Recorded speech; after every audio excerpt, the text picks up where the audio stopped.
terakhir. Bismillahirrahmanirrahim. Assalamualaikum warahmatullahi wabarakatuh. Jumpa lagi dengan channel Dr. Eri Cono dalam acara Bincang Sehat.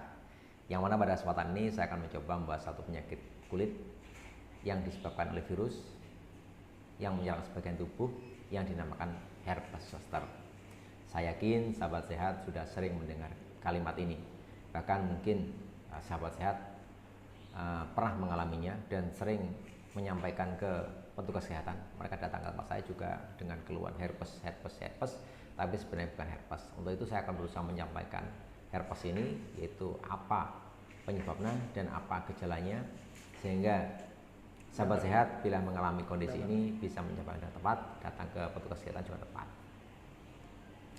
Sebelum kita masuk pada topik utama mengenai herpes, apa penyebabnya dan apa gejalanya, untuk sahabat sehat yang belum subscribe, pencet dulu tombolnya.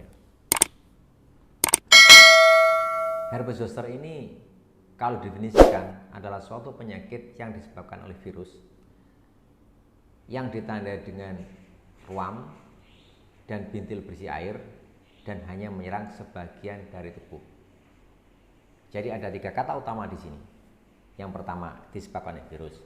Virus apa yang menyerang tubuh kita sehingga timbul herpes zoster? Namanya varicella zoster. Virus ini sebenarnya sama dengan virus yang menyerang cacar air. Jadi virusnya sama. Virus cacar air dengan virus herpes zoster sama, namanya varicella zoster. Yang kedua, bentuknya ruam merah, kemudian berisi bintil berisi air. Jadi harus ada ruamnya dan berisi bintil berisi air, itu yang gejala utamanya.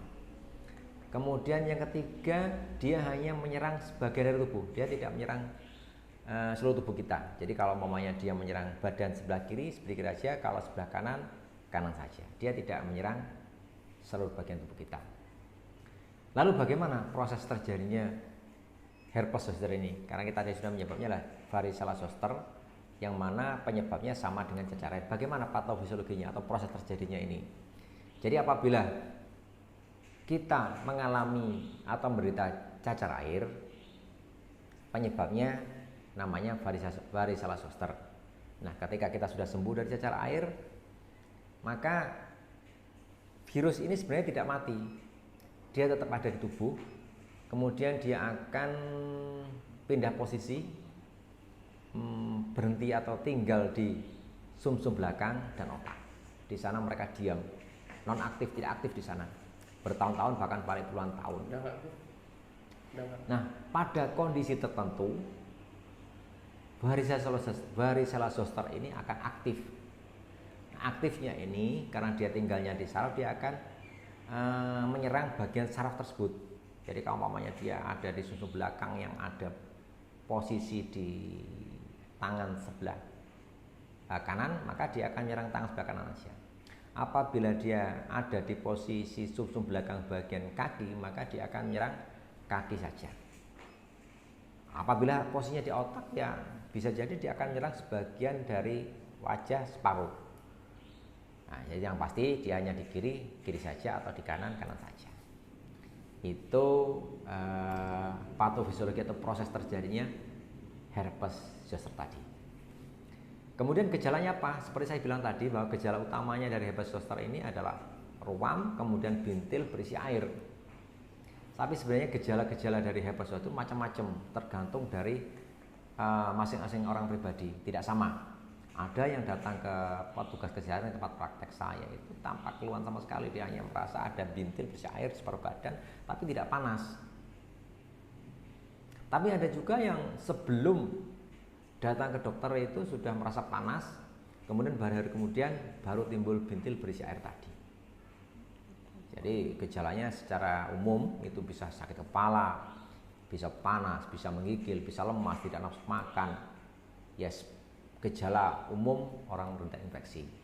Tapi yang harus diperhatikan ada satu, ada gejala rasa panas di bagian tubuh yang mau terserang sebelum terjadi bintil itu sudah timbul sendiri. Ini harus diperhatikan benar, ini penting. Jadi seseorang datang ke petugas kesehatan, ini saya pernah alami.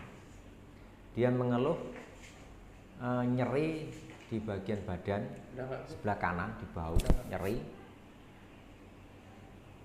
kemudian rasanya terbakar. Kalau kita bayangkan di bahu ya mungkin ada penyakit yang lain, umpamanya ada mungkin kolesterol, umpamanya radang sendi, umpamanya. Nah, kalau kita tidak memeriksa dengan tepat, maka kadang-kadang diagnosis salah.